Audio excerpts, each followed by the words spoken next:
So for our reading headline segment, for those who do not know, this is where we go through articles that have been written about Nintendo stuff or anything related to Nintendo, and we go through it and we read it, talk about it for like a minute or two, and then move on. These are topics that we could not talk about for more than like 5 minutes, so that's why they are headlines, and we go through, right now today we have 5 different headlines to go through. So let's go ahead and let's get to our first one. The Splatfest, Team Sweet versus Team Sour versus Team Spicy. Team Sweet takes the victory with 30 points. I don't know how these are calculated. I've not played a Splatfest in forever. I said that I would play this one, but I was way too busy to even try. So Team Sweet had 30 points. Team Spicy has 15, ended up with 15 points. And Team Sour ended up with 12 points. So Team Sweet, clear sweep, that like it wasn't even close, it seems. So congrats to Team Sweet for winning the Splatfest. Honestly,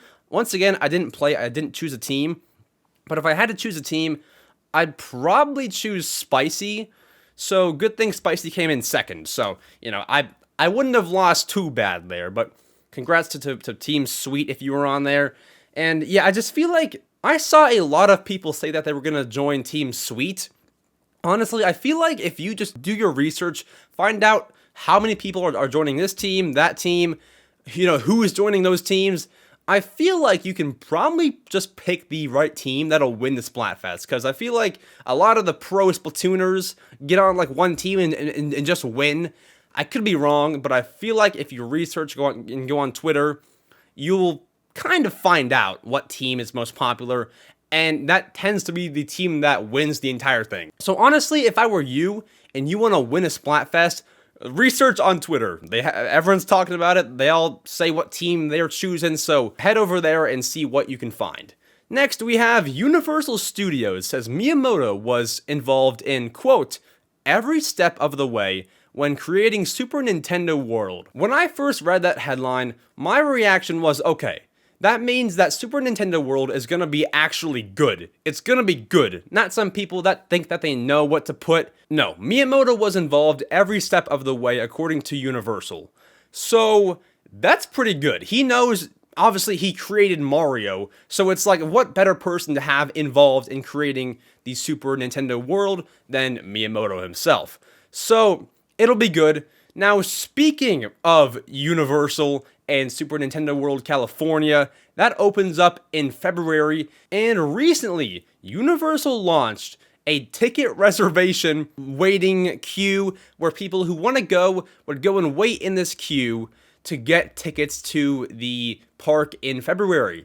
Now, what happened is, because it is so popular and it is the first one in the US, there were so many people trying to get tickets, and so what happened is the site crashed. Now, I believe that they're going to reschedule the ticket reservations for a different date. I do not know what date it is. I could not find it. If I do find it, I'll leave it in the pinned comment or somewhere that you can see it. They're going to reschedule it, I believe. But that's crazy that, well, one, they didn't have enough bandwidth or, you know, whatever the case to hold up that many people trying to get tickets. You know, it's Universal.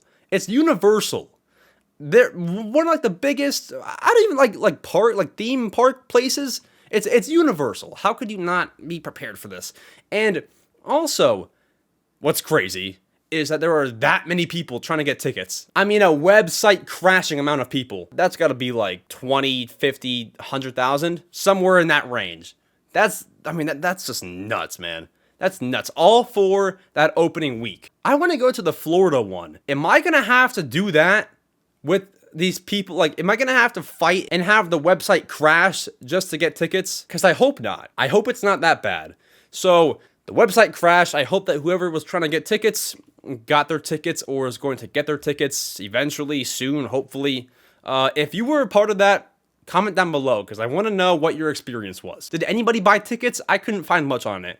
But that happened. Very unfortunate. Like, I could see how that could be kind of a heart-sinking feeling, how you want tickets, you're planning a whole trip just for the site to crash, and then, you know, it's postponed, and I could see how that might suck. It might really, really suck. So for anybody listening that tried to get tickets and this happened to you, I'm sorry, and hopefully you get your tickets eventually. Yeah, unfortunate, to be honest. Now, next, our second to last headline, Sonic Frontiers. We brought this game up, I believe it was last episode. It could be the one before that. But we brought it up saying that it'll get a demo very, very soon. Well, I'm glad to inform you that demo is now out. It is on the Switch only, I believe. PS5, PS4, Xbox are still waiting for their demos, I believe, unless it changed, already and we didn't know.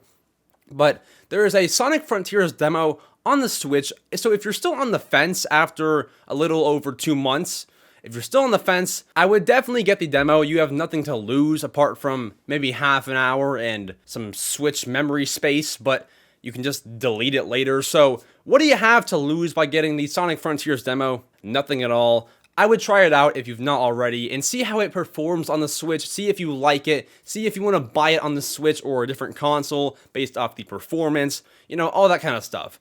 Now, if you do like it, I would go ahead and try it out now. If you like it, Sonic Frontiers on the Switch is on sale for 30% off, putting it at $41.99 until January 16th, which is a Monday. So, if you love the game, you're into it, you're like, yeah, I'm going to buy the full game, digitally on the Switch eShop, it is $41.99. So, if you're interested, there's that. All my Sonic fans, I've been playing Sonic Frontiers here and there. I'm not going to say I've beat it or have even come close to beating it, but do I enjoy it? Yes. Does it run better than I thought on the Switch? No, it doesn't. It runs how I thought it would run. But if you're worried about performance, the demo is for you. That is where you go to try that all out, okay? There's Sonic Frontiers for you. New demo, go and get it. Next, our last headline, Nintendo Switch Sports. The game has been dead.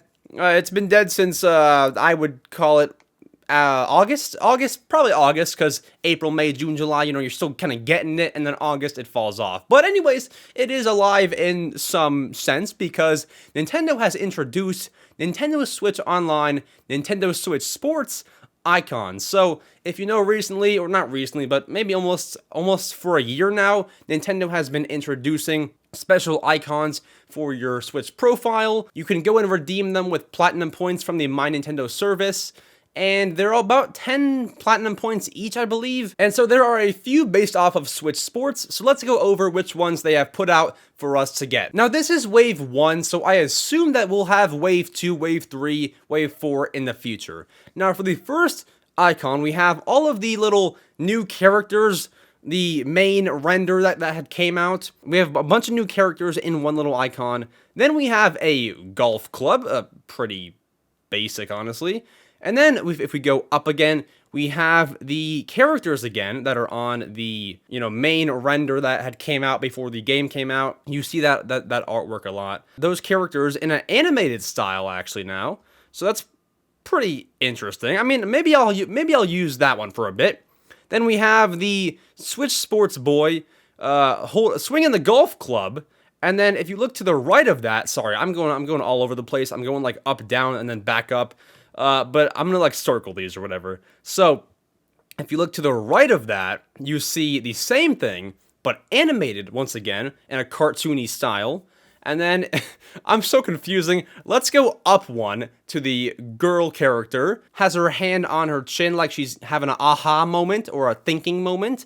And then we go to the right here, we have a man that I believe is wearing the bowling outfit? I could be wrong, I've not played in forever, but I am to believe that is a bowling outfit. It could be a golf outfit. But that one's also pretty cool. And then on the bottom right there, we have a panda costume swinging a golf club. And also in the background of all these pictures, you can see the backgrounds that you can also buy with platinum points. And honestly, they look pretty good. So that is all of the icons. I do like them a lot. And I'll probably use either the panda one or the animated characters one if I use any of them at all. So pretty cool, and hopefully the newer waves like Wave 2, Wave 3, Wave 4 icons get better than that. But anyways, that is it for the headlines. Let's go over to our first major topic of the day.